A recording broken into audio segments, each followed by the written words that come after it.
Bonjour à tous et bienvenue sur Affaires courantes. On se retrouve ce soir pour une édition spéciale, une édition d'urgence. Une tempête, Goretti, est en train de frapper la France et elle frappe fort. On va tout décrypter ensemble, ce qui se passe et surtout comment rester en sécurité. Alors, entrons dans le vif du sujet. Cette tempête, elle s'appelle Goretti. Et en ce moment même, le 8 janvier 2026, elle déferle sur toute la côte nord-ouest du pays. Et attention, on ne parle pas d'un petit coup de vent, non, c'est vraiment un phénomène météo majeur. 150 km/h. C'est la vitesse des rafales de vent attendues sur les côtes de Normandie et de Bretagne, selon Météo France. C'est juste énorme. Pour vous donner une idée, c'est bien plus rapide que ce qu'on a le droit de rouler sur l'autoroute. Imaginez un peu la force que ça représente. Et face à un danger pareil, forcément, les autorités ont sorti l'artillerie lourde. On est en alerte rouge sur le littoral, c'est le niveau maximum, on ne peut pas aller plus haut. Et juste à côté, 24 départements, y compris en région parisienne, sont passés en alerte orange. Alors, cette tempête Goretti, c'est quoi exactement ? Eh bien, c'est la toute première tempête de l'année 2026 à recevoir un nom. C'est en fait une énorme zone de basse pression très creuse qui s'est formée au-dessus de l'Atlantique et qui file droit sur nous. Regardez-moi ça, c'est Goretti, vue de l'espace. C'est une photo prise par un satellite à 36 000 km au-dessus de nos têtes. On voit parfaitement cet immense tourbillon de nuages. C'est là qu'on réalise vraiment la taille monstrueuse de ce phénomène. Bon, la vue de l'espace, c'est impressionnant, mais concrètement, sur le terrain, qu'est-ce que ça donne ? Eh bien, l'impact est direct et il est massif. On peut le dire, la tempête est en train de paralyser une bonne partie du pays. Côté transport, par exemple, la SNCF a trilé devant. Plusieurs grandes lignes de train sont suspendues. Fini pour l'instant les Paris-Caen, les TGV vers la Bretagne.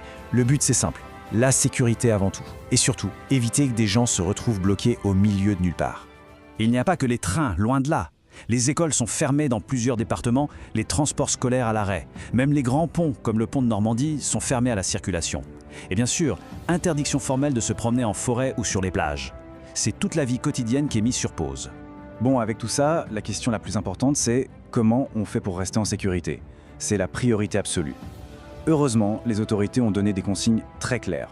Alors voilà les 4 règles d'or, les gestes essentiels à retenir. 1. On reste chez soi, on reporte tout ce qui n'est pas urgent. 2. On rentre ou on attache tout ce qui traîne dehors et qui pourrait s'envoler. 3. Et c'est super important, on ne monte surtout pas sur les toits et on ne touche jamais un fil électrique tombé par terre. Et 4. On reste à l'écoute des infos officielles. Et justement, à propos d'électricité, s'il y a une urgence, une ligne coupée ou un poteau à terre, il n'y a qu'un seul numéro à appeler, c'est celui d'Enedis. Notez-le bien. On peut se demander, mais pourquoi tout arrêter comme ça ? Est-ce qu'on n'en fait pas un peu trop ?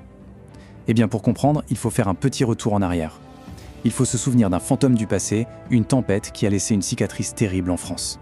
Ce fantôme, c'est la tempête Lothar, en décembre 1999. Côté puissance, on était sur des vents comparables à ceux de Goretti aujourd'hui. Mais à l'époque, le résultat était une véritable catastrophe nationale. Une leçon qu'on a apprise dans la douleur. Le bilan de Lothar, il fait froid dans le dos. 110 personnes ont perdu la vie. 3,4 millions de foyers se sont retrouvés sans électricité, parfois pendant des semaines. Et les dégâts, plus de 15 milliards d'euros. C'était un vrai traumatisme national. Pour vraiment comprendre la force brute de Lothar, il y a une image qui est incroyable. La tempête a abattu tellement d'arbres que si on les avait mis dans un train, ce train se serait étiré sans interruption d'Oslo, tout au nord de l'Europe, jusqu'à Gibraltar, tout au sud. C'est dingue. Et c'est précisément à cause de ce souvenir-là que les autorités sont si prudentes aujourd'hui. Ok, donc revenons à aujourd'hui, à la tempête Goretti. Qu'est-ce qui nous attend dans les prochaines heures ? Alors, le moment le plus critique, ça va être cette nuit. Le pic de la tempête est attendu vers 22h sur la Normandie. Ensuite, elle va traverser l'Île-de-France et les Hauts-de-France avant de filer vers l'est de l'Europe demain matin. Donc voilà, le pays est en état d'alerte, les mesures sont prises, on l'espère, appris des leçons du passé, mais ça nous laisse avec une grande question. Face à la puissance de la nature, est-ce qu'on est vraiment prêt ?